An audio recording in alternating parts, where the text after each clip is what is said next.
Hello friends, अस्सलामुअलैकुम and welcome back to my channel. दोस्तों, कानून के मुताबिक 100 गुनहगार भले ही छूट जाएं, लेकिन किसी एक बेकसूर को सज़ा नहीं होनी चाहिए।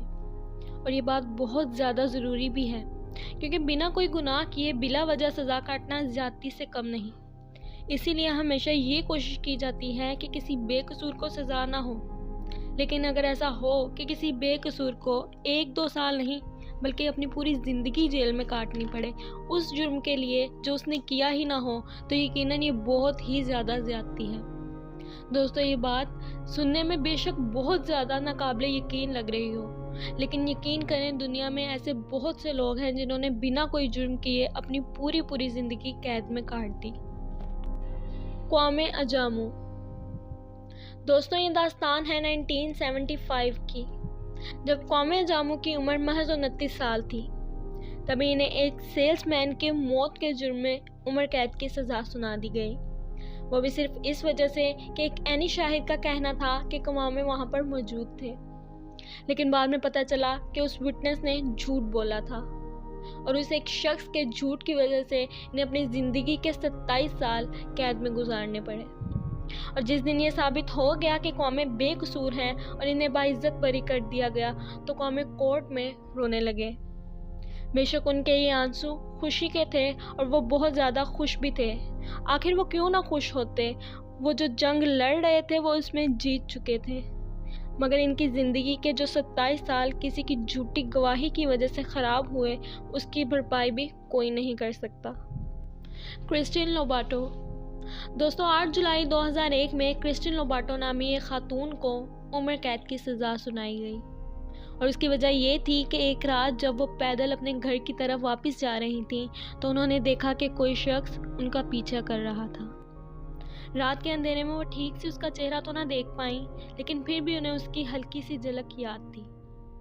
अगले दिन उस जैसा दिखने वाला शख्स जब क्रिस्टिन ने अपने सामने देखा, तो उस पर हमला कर दिया और उस हमले की वजह से उस शख्स की मौत हो गई। बाद में पता चला कि जिस शख्स पर क्रिस्टिन ने हमला किया वो नहीं था जो उसका पीछा कर रहा था।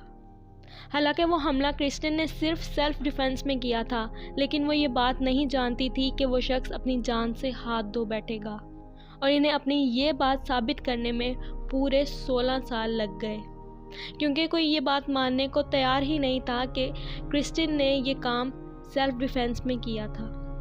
लेकिन आखिर में जीत सच्चाई की हुई और 16 साल सज़ा काटने के बाद 2017 में इन्हें बाइज्जत बरी कर दिया गया। Richard Phillips. दोस्तों, ये वाक़या है 1971 का, जब अमेरिका के एक शहरी का कत्ल हो गया, और जिस शख्स का मर्डर हुआ उसके ब्रदर इन लॉ ने पुलिस को फ़ोन करके कहा कि जाए हादसा पर रिचर्ड मौजूद था, जिसके बाद कोर्ट ने उनकी बात पर यकीन कर लिया और रिचर्ड को जेल भेज दिया गया। रिचर्ड जब जेल में गया तो उसकी उम्र महज 27 साल थी, और जब वो जेल से वापस बाहर आया तो उसकी उम्र 72 साल हो चुकी थी। मतलब उन्होंने अपनी ज़िंदगी के 45 साल जेल में गुजार दिए, सिर्फ इसलिए कि कानून असल मुजरिम को पकड़ने में नाकाम हो गया और अपना काम जल्दी ख़त्म करने का सोचा। दोस्तों, कानून की लापरवाही की वजह से अक्सर ही रिचर्ड जैसे बेकसूर लोगों को अपनी पूरी ज़िंदगी जेल में गुजारनी पड़ती है, जो कि इंतहाई दुख की बात है। क्रैग कोले।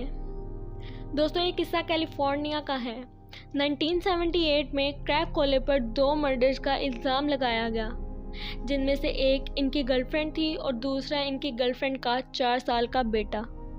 और इसी जुर्म में क्रैग कोले को 40 सालों तक कैद में भी रखा गया। लेकिन साल 2018 में इन्हें बेकसूर साबित करके रिहा कर दिया गया, और जब इन्हें छोड़ा गया तो कंपनसेशन के तौर पर इन्हें महज $140 मिले, जो कि सरासर गलत है, क्योंकि इन्होंने अपनी ज़िंदगी के 40 साल बिला वजह कैद में गुजारे। और जब 2018 में ये जेल से रिहा होकर आए तो इनकी उम्र 70 साल हो चुकी थी।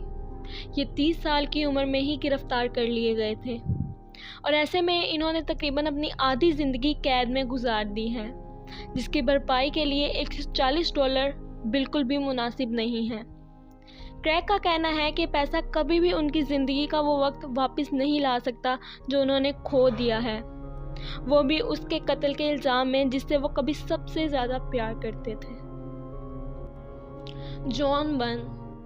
दोस्तों, जॉन की उम्र सिर्फ 14 साल थी जब उसको ब्रुकलिन में उम्र कैद की सज़ा सुना दी गई थी, क्योंकि लोगों का मानना था कि जॉन ने ऑफ ड्यूटी ऑफिसर का मर्डर किया था। लेकिन जब इनकी उम्र 41 साल हुई और 27 साल कैद गुजारने के बाद ये पता चला कि जॉन ने वो मर्डर किया ही नहीं था, तो जॉन कोर्ट में रोने लगे और जज और वकील को गले लगाकर उनका शुक्रिया अदा किया। दोस्तों, सबसे ज़्यादा बुरी बात ये थी कि जिस किसी ने भी जॉन के साथ इतना बुरा किया था उसने कभी जॉन से माफ़ी भी नहीं मांगी। लेकिन जॉन को उन सभी चीज़ों का कोई गिला शिकवा नहीं है, क्योंकि इन्हें खुशी है कि आखिर में सच्चाई ही की जीत हुई। दोस्तों, ये थी मेरी आज की वीडियो। अगर आप लोगों को पसंद आई हो तो मेरी वीडियो को लाइक करें, मेरे चैनल को सब्सक्राइब करें। मिलते हैं आपसे अगली वीडियो में, तब तक के लिए अल्लाह हाफिज़।